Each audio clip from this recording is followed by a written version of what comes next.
On a quiet winter afternoon in Michigan, flames devoured a family home while a man, naked, burned, and broken, lay dying in the yard. His wife told police it was a tragic accident, but investigators would uncover a different story. A story of betrayal, secret affairs, a fire that wasn't what it seemed, and a woman who may have turned her home into a crematorium to erase her husband.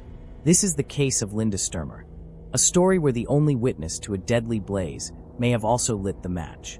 Welcome to Dark Matters TV, where we tell each story with love and respect for the victims and their families. If you're passionate about getting justice for victims and unraveling the darkest crimes in America, not for shock, but for justice, take a moment to subscribe to the channel. Your support helps us keep these stories alive and these names remembered. If you are new here, go ahead and hit that subscribe button so you never miss a case. And if you have been with us and yet to subscribe, go ahead. Your support helps us to shade more light to these stories to help understand them better.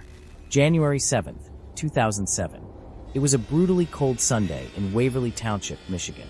The snow crunched under boots, and the air carried that biting chill only the Midwest can understand. At 1:28 p.m., a 911 call crackled over the radio. A house fire near 51st Street, just west of Bloomingdale. Firefighters from Comstock Township raced toward the scene. They knew this property well. Everyone did. The Stermer residence, a large, somewhat worn-down home set far back from the road, hidden behind winter-bare trees and a gravel driveway. It was the kind of house that always looked quiet, maybe too quiet. By the time crews arrived, flames had already taken control. But it wasn't just the fire that made this call unforgettable. It was what, or rather who, they found outside the home. Todd Stermer was lying motionless in the grass. His skin was blackened, blistered, his body still smoldering. Naked, except for a pair of sweatpants down around his ankles and boots on his feet. Despite attempts to save him, Todd Stermer was pronounced dead at the scene. And then came Linda, his wife, distraught, shivering, claiming she didn't know how it happened. Her story: the house caught fire while she and Todd were inside. He tried to fight it. She escaped. And he never made it out. But that's not what the evidence would later show. The Stermer house was a total loss. But what remained told a story. Fire marshals and forensic experts searched through charred wood and melted appliances. And what they found would change everything. The fire hadn't started naturally. There were no faulty heaters, no down power lines. Instead, investigators reported an unmistakable odor, gasoline or some kind of accelerant. And then there was the pattern. Burn marks concentrated around key entry points, moving up the walls unnaturally fast. It wasn't the chaos of an accidental blaze. It was methodical, planned. But that wasn't all. The most telling evidence wasn't in the house. It was on Todd himself. He wasn't just burned. He had head trauma, blunt force injuries, and most disturbingly, tire tracks. It appeared that after being burned, Todd had been run over by a vehicle. And Linda? She was the only person home. Your guess is as good as mine.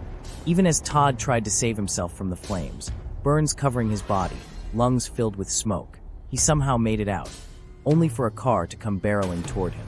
A vehicle that didn't stop, that didn't swerve, that finished what the fire had started. It makes you wonder, what could drive someone to do that? To harm the very person they once held, built a life with shared years of love and pain with? What happens inside a marriage? When love curdles into hatred so deep, you not only want someone gone, you make sure they suffer. And perhaps what's most chilling is that someone stayed behind to watch. As we try to understand this tragedy, and maybe we never truly will, please take a moment to subscribe. Your support helps us shine a light on cases like this. And maybe, just maybe, it reminds people that if a relationship turns dangerous, it's okay to ask for help. Because no one deserves to die like Todd did. To understand what happened that day, you have to understand who Todd and Linda Stermer were. Linda was born in the late 1960s. Linda grew up in Michigan with a supportive but candid mother, Marty Bequeason. Prior to meeting Todd, Linda was married and had two daughters by age 25, Ashley and Brittany. Todd, born around 1964, had a warm and charismatic presence, beloved by friends and family. After meeting Linda in 1989, he embraced even her children from a prior marriage, raising them as his own and earning praise from Linda's mother for his warmth. They married in August 1993. Todd had already welcomed Linda's daughters, and soon the couple had two sons, Trevor and Trenton.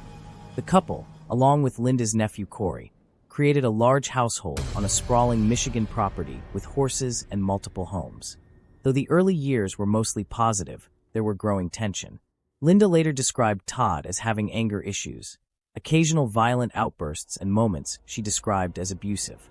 Daughter Ashley recalled times when Todd became physically violent, even slapping Linda and involving their eldest children in his anger.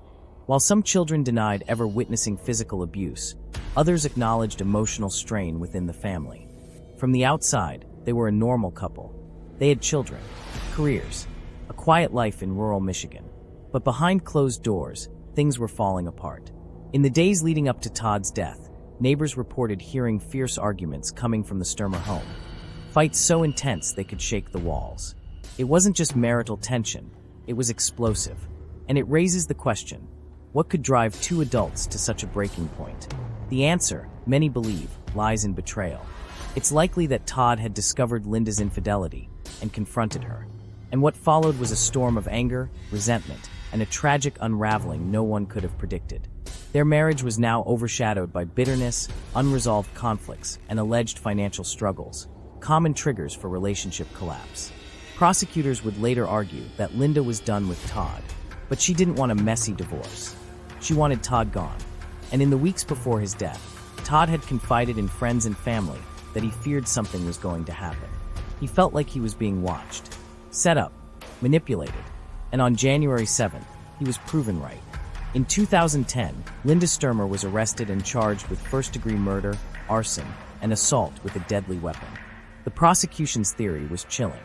Linda had doused Todd with a flammable liquid, lit the fire, fled the house, and as Todd ran from the inferno, she got behind the wheel of the family van and ran him over to finish the job. It was calculated, they said. Cold. Methodical. They presented witness testimony, phone records, forensic fire experts, and motive. The jury believed it. Linda was convicted on all counts and sentenced to life without parole. But the story doesn't end there. Years passed. Linda sat in prison. Her children, some still loyal, others estranged, tried to move forward. After almost a decade of being behind bars, Linda's defense attorneys filed an appeal. Linda's conviction was overturned, and she was granted a retrial by a federal judge who overturned Linda's conviction. Why? Juror misconduct, procedural errors, questions about the forensic reliability. But this time, the defense came in swinging. They argued that the fire could have started from faulty wiring, that the autopsy couldn't conclusively prove Todd was run over. That forensic evidence was not as reliable as once believed. More importantly, they painted Linda as a woman trapped in a failing marriage with a controlling husband. The jury deliberated for days. But to the shock of many, the trial ended in a hung jury. Linda Stermer walked free. After 9 years in prison, Linda Stermer walked free. And the internet exploded. Some saw her as a wronged woman, others as a cold-blooded killer who gamed the system. She walked free from prison after nearly 10 years behind bars. Since her release, Linda has maintained her innocence. In interviews, she claims Todd was abusive, that the fire was a horrible accident, that she lost her husband and nearly her life for something she didn't do. At this point, we're left to question, can justice ever truly be served in a case this clear? The gasoline cans were there. Even Todd's clothes reeked of fuel. The premeditation was written all over the scene. A woman, determined to hurt her husband in the most brutal way imaginable. And yet, justice was delayed. As we reflect on this story, we can't help but wonder, what was that jury thinking when they let her walk free? If this case teaches us anything, it's this. If a relationship is broken beyond repair, it's okay to walk away. No one should ever have to die to escape a marriage. Take a moment to subscribe. Your support helps us spread awareness and remind others that choosing freedom is always better than becoming a headline. But not everyone agrees. Todd's family and friends believe justice has failed, that a killer is walking free. A retrial was held in 2023, March, April. Despite similar evidence, the jury deadlocked, even as expert tone and witness narratives returned. Prosecutors prepared for a decisive third trial. Prosecutors presented motive. Todd had recently discovered Linda's affair. They re-emphasized the arson, assault, and vehicular homicide elements. A jury found Linda guilty for a 2nd time, on 2 counts of murder, after roughly 7 hours of deliberation. Linda was sentenced to life in prison without parole. The judge called the crime gruesome and monstrous, referencing the prolonged suffering Todd endured. Linda once again proclaimed innocence, stating she would continue the fight. "While I stand before you innocent and wrongfully convicted, I'm prepared for the battle ahead." And in the quiet roads of Bloomingdale, Michigan, whispers still float across the snow. So what really happened in the Stermer home that day? Was it a tragic accident fueled by failing love and miscommunication? Or did Linda Stermer orchestrate the perfect murder? One buried beneath fire, lies, and legal loopholes?